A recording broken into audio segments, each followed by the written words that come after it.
Madame, Monsieur, bonjour et bienvenue dans le JT de la Revue Fiduciaire, votre rendez-vous quotidien d'actualité juridique. Au programme de ce lundi 3 mai, revenus fonciers, options tardives pour le régime réel, baisse des cotisations chômage intempéries et prolongation des prêts garantis par l'État.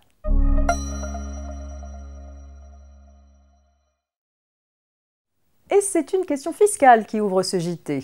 Pour mémoire, un contribuable dont le montant des revenus fonciers bruts n'excède pas 15 000 € relève de plein droit du régime microfoncier. Ces loyers sont alors imposés après application d'un abattement forfaitaire de 30 % censé couvrir toutes ses charges. Ce contribuable peut toutefois opter pour le régime réel qui lui permet de déduire les charges qu'il a effectivement supportées. L'option est exercée pour une période de 3 ans lors du dépôt de la déclaration de revenus de la première année au titre de laquelle elle s'applique. Question: un contribuable qui n'exerce pas l'option avant l'expiration du délai de déclaration peut-il le faire après coup? Oui, selon les juges de la Cour administrative d'appel de Marseille, dès lors que la loi n'a pas prévu que l'absence de demande dans le délai de la déclaration de revenus entraîne la déchéance de la faculté d'opter pour le régime réel. En pratique, dans ce cas, le contribuable peut donc exercer l'option en déposant une déclaration rectificative dans le délai de réclamation, c'est-à-dire jusqu'au 31 décembre de la deuxième année suivant celle de la mise en recouvrement du rôle.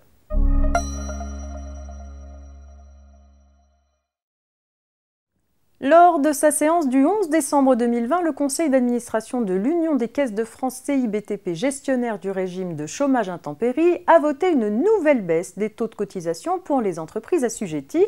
Pour rappel, la dernière baisse remontait à la campagne 2019-2020.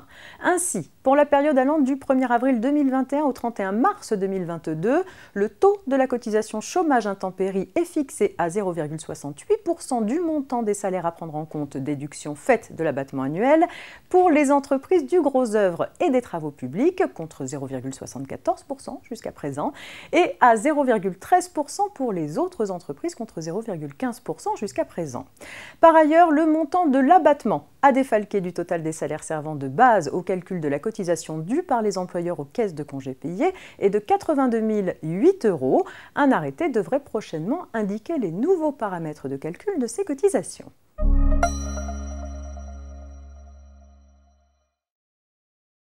Alors que le dispositif de prêt garanti par l'État, le PGE, a fêté sa première année d'existence, le ministre de l'Économie annonce sa prolongation jusqu'au 31 décembre 2021.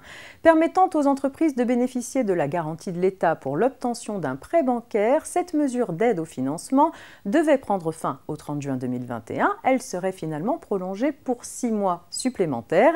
Le ministre précise que les nouveaux PGE souscrits pourront être utilisés par les entreprises pour payer leurs dettes auprès des fournisseurs.